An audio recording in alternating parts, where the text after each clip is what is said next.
Pemex emitió una comunicación, la emitió el lunes, se llama Ajuste al Presupuesto 2015 en Petróleos Mexicanos, explican las razones de por qué esta decisión, fundamentalmente los cambios en el mercado. Dicen que el programa ajuste presupuestal busca minimizar el efecto de, más bien, se tomó como la siguiente premisa: no minimizar el efecto en la producción de crudo, no el impacto en la restitución de reservas, poder mantener la capacidad de suministrar el mercado nacional y minimizar el impacto en seguridad y confiabilidad de las instituciones. En fin, que todo eso lo van a garantizar. Explican más elementos, hablan de que el Consejo solicitó al director general Emilio Lozoya implementar un esfuerzo importante en bajar el gasto corriente, y concluyen diciendo que si bien las medidas propuestas al Consejo incluyen ajustes importantes en las inversiones de capital, buscando reducir el impacto que estas reducciones presupuestales tendrán en la producción, la administración presentó diferentes iniciativas que, al amparo de la ley establecida por el Congreso, pues bueno, permitirán una mayor participación en el sector privado. Es importante mencionar que estas iniciativas están hoy en día al alcance de Pemex gracias a la aprobación de la reforma energética. En adición al ajuste del presupuesto, el Consejo de Administración aprobó las disposiciones para que la empresa implemente su programa de austeridad. ¿Qué viene para Pemex después de estos recortes? Emilio Lozoya, director general de Pemex, gusto en saludarte, Emilio, buen día. Muy buenos días, un gusto estar contigo y tu auditorio, gracias por esta oportunidad.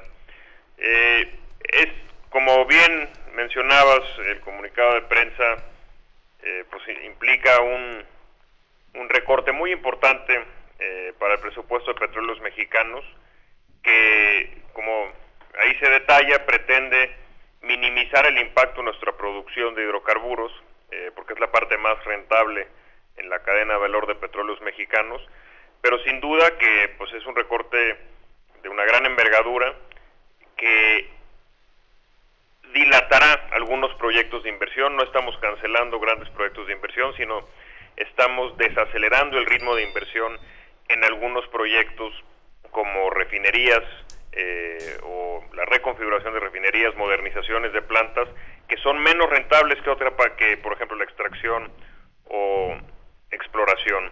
Pero no quiere decir que Pemex deje algunos de esos proyectos de lado, que los cancele.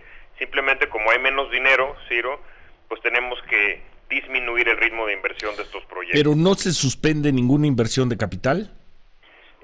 Algunas, yo te diría, proyectos medianos sí, pero algunos proyectos que ya comenzamos, como las plantas de diésel de ultrabajo azufre o de gasolina de ultrabajo azufre, que es el tipo de combustible de mejor calidad en el mundo y que tiene un menor impacto en el medio ambiente, pues el ritmo de inversión, en vez de que se concluya algunas de estas plantas a finales de este año, pues se estarán terminando a mediados del siguiente, y así en una diversidad de proyectos. Evidentemente hay algunos que sí estamos cancelando porque no los habíamos comenzado, pero en esta industria, cancelar un proyecto en el que ya vas a la mitad de la planta desde el punto de vista constructivo, pues no hace mucho sentido, porque son proyectos de muy larga maduración.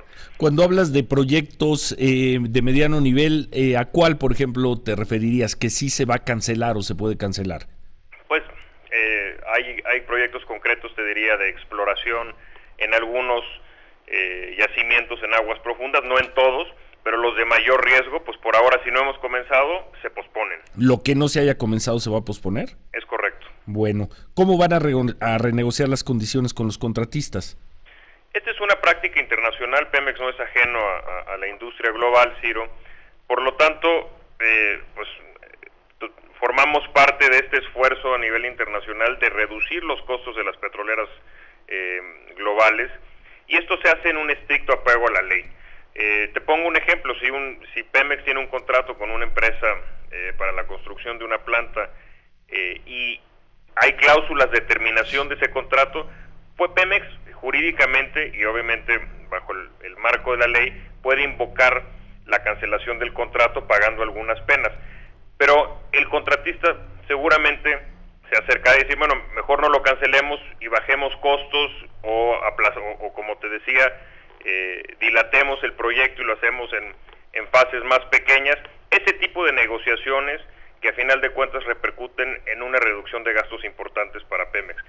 Te quisiera mencionar que a nivel global los costos de las empresas petroleras en los últimos 5 años se escalaron de una forma dramática. Ante un incremento en el precio del petróleo hasta el 2014, las empresas de servicios pues se les fue apretando su carga de trabajo. O sea, su carga de trabajo era tan grande que los costos empezaron a subir. Y te diría, los megaproyectos, en particular los de aguas profundas o proyectos industriales muy grandes de plantas, los costos casi se duplicaron en los últimos 4 años. Por eso esto es una buena oportunidad para reducir estos costos y alinear los intereses de los contratistas con los de Pemex al mediano y largo plazo. ¿No está en riesgo la ronda 1? Por supuesto que no. Hemos hablado hasta ahora, Ciro, de lo que uno podría decir de los problemas, pero sí, hay muchas soluciones en el país gracias a la reforma energética. Te diría que si la reforma energética no hubiese sido aprobada, Pemex estaría en una encrucijada realmente complicadísima, porque no tendríamos instrumentos para atraer capital privado para algunos de estos proyectos. Sí. Entonces, estas son las buenas noticias. Y entre estos está en la ronda 1. Pemex, al igual que otras empresas, tendremos que competir por los yacimientos que oferte el Estado mexicano. Y es importante recordar al auditorio que el costo total por barril de Pemex, el promedio, es de $23. Es decir, la mezcla que hoy en día está poco arriba de $50, a este nivel de precios mismo, que es muy bajo, sigue siendo altamente rentable invertir en nuestro país. Es por eso que somos hoy, diría yo, uno de los países que mayor inversión atraerá en el sector energético. A ver, yo ahí quisiera preguntarte, Emilio, en agosto, el 4 de agosto, hablamos contigo, se acaba de aprobar la reforma energética, y tú dijiste, yo te pregunté, ¿cuánto dinero calculabas que podría entrar por el lado del sector energético en 2015? Insisto, estábamos en el 4 de agosto con el precio de la mezcla pues casi al doble o más del doble de lo que se encuentra, más o menos al doble de lo que se encuentra hoy, con un ambiente muy distinto. Te vuelvo a... Nos dijiste cuando menos 35 mil millones de dólares. ¿Va a llegar ese dinero este año por el lado del sector energético? Yo estimaría que se reduzca, pero no sustancialmente. El mercado... ¿Qué es no sustancialmente? Hablabas de 35 mil millones en agosto, hace 7 meses. Pues mira, no quisiera hacer una aseveración sobre la figura porque no puedo hablar por el resto del mercado. Sí. Pero en el caso de Petróleos Mexicanos, pues tenemos un portafolio de inversión altamente rentable en aguas someras, en yacimientos terrestres, que simplemente hoy no tengo el dinero para desarrollarlos. ¿Por qué? Porque, como tú bien dices, el precio del petróleo se cayó a la mitad. Sí. ¿Qué voy a hacer? Pues voy a acudir al mercado con empresas privadas para que Petróleos Mexicanos coloquen el negocio, el yacimiento y ellos el capital fresco para desarrollar estos negocios y extraer los hidrocarburos. Es decir, eso sigue siendo un buen negocio. Te diría, también el mundo cambió, y como bien dices tú, cambió radicalmente. Pero cambió radicalmente de cierta forma negativa para México, y de otra forma también yo te diría, pues sin querer, de una forma positiva. ¿Qué ha sucedido? Muchos yacimientos de lutitas o el famoso Shell en Estados Unidos, que eran muy rentables a precios de $100 por barril, sí, a estos precios no son rentables. Los inversionistas estarán buscando nuevos destinos de inversión. Otros países en el mundo, no voy a hacer referencia específica, pero algunos países que dependen desde el punto de vista fiscal en más de un 50, 70 o 80% del petróleo, están en una situación de seguridad y de estabilidad muy compleja. Las grandes petroleras también tienen una reticencia importante en invertir en países que tienen una volatilidad muy importante. Hay algunos países que han sido sancionados por la comunidad internacional y por lo tanto tampoco podrán recibir inversión fresca del sector. Esto coloca a México con costos baratos y con una estabilidad política y jurídica, pues yo diría muy buena a comparación del resto de los países, en una situación que también compensa, y yo advierto un interés muy importante, o sea, lo sigo advirtiendo, así como lo decía en agosto, pero en yacimientos que sean de menor costo. Bien. Aguas someras, yacimientos terrestres, inclusive yo te diría en algunos de aguas profundas el interés sigue siendo muy grande, no así en los yacimientos del norte de nuestro país. No así, el interés por lo pronto en esos yacimientos de, ¿cómo los llamamos? ¿Aguas profundas? No. No, aguas profundas sí. Perdón, aguas profundas sí. Porque son a muy largo plazo, pero yacimientos muy grandes, pero no en lutitas o shell en el norte de México. Bien, entonces, difícil que lleguen 35 mil millones de dólares por el lado del sector energético este año, pero nos dices, ¿no será mucho menos que eso? Mira, más o menos, las empresas petroleras internacionales del tamaño de Pemex estamos recortando presupuestos de inversión entre un 10 hasta un 20%.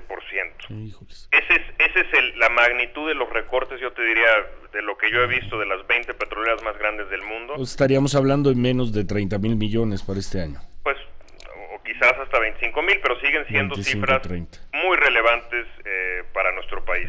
Como ves, queremos sacarte una cifra, Emilio, entonces nos vamos a quedar con 25, 30 mil. Oye, bueno, dos preguntas más. Hoy trae de nota principal El Economista, dice Pemex, gasolina ya no irá por ductos, anuncia nuevo plan para erradicar el robo de combustible. ¿Qué es esto, Emilio? Estamos tratando de evitar este lastre, que no solo es un lastre para Pemex, sino es un lastre para todos los mexicanos, para el Estado mexicano, es robarle a la gente de menores recursos. El extraer gasolina y diésel de nuestros ductos es robar al Estado mexicano y que se dejen de construir escuelas, hospitales, carreteras. Es un crimen que por la dimensión de la infraestructura de Pemex, los decenas de miles de kilómetros de ductos que tenemos, es difícil de controlar. Bueno, ¿qué hemos definido? Enviar producto no terminado en los ductos para que no le sirva a quien comete este delito, que no le sirva. Y el producto que estaremos vendiendo en las estaciones de servicio de Pemex será terminado, es decir, se le incluirán todos los componentes para que sean útiles en un motor, ya sea de vehículos pequeños o motores grandes de diésel, en las terminales de almacenamiento. Es una forma, pues, ahora sí, de quitarles el negocio de las manos a estos criminales. ¿Y esto a partir de cuándo? Ya estamos trabajando en el sur del país y poco a poco en las siguientes semanas lo estaremos llevando a los distintos ductos. ¿Cuánto calculas que tomará terminar este proceso? ¿Un año? No, yo creo que un par de meses. En un par de meses. Exagerando. Entonces, correcta la nota del Economista. Gasolina ya no irá por ductos, o digamos, producto terminado de gasolina no irá por ductos. Así es, y somos lo más abiertos que podemos y comunicamos a la opinión pública, advertimos a la opinión pública que no compren gasolina o diésel en expendios no oficiales de petróleos mexicanos, en las franquicias de petróleos mexicanos, porque si así lo hacen ponen en riesgo la integridad de sus motores. Emilio, finalmente, ¿habrá muchos recortes de personal? Una de las instrucciones del Consejo de Administración, Ciro, a la Administración y al Director General es hacer un esfuerzo importante en materia de recorte de gasto corriente, sí, como bien lo dices, para tratar de no afectar tanto las inversiones. Y en Pemex, sin duda, hay áreas donde podemos recortar gasto corriente y se le instruyó al Director General específicamente lo que son servicios personales y recursos humanos para optimizar. Y Pemex no es ajeno a la realidad internacional, todas las empresas petroleras... Sí se irá gente. Así es. Bueno, ¿no puedes hablar de un porcentaje todavía? No, pero lo estaremos comunicando en las siguientes semanas. Gracias, Emilio. Ciro, muchas gracias. Gracias. El director de Pemex, la gasolina ya no irá por ductos, como bien lo informa, como suele ganar notas El Economista, muy bien. Por otra parte, olvidemos que este año van a llegar 35 mil millones de dólares por parte del sector energético. Y ahí, sacándole la cifra, dice Emilio Lozoya, pónganle entre 25 y 30 mil y da detalles de dónde se van a mantener las inversiones y en dónde no. ¿Y si va a haber recorte de personal? Y sí habrá recorte de personal. Parte de lo que nos acaba de decir el director general de Pemex, Emilio Lozoya.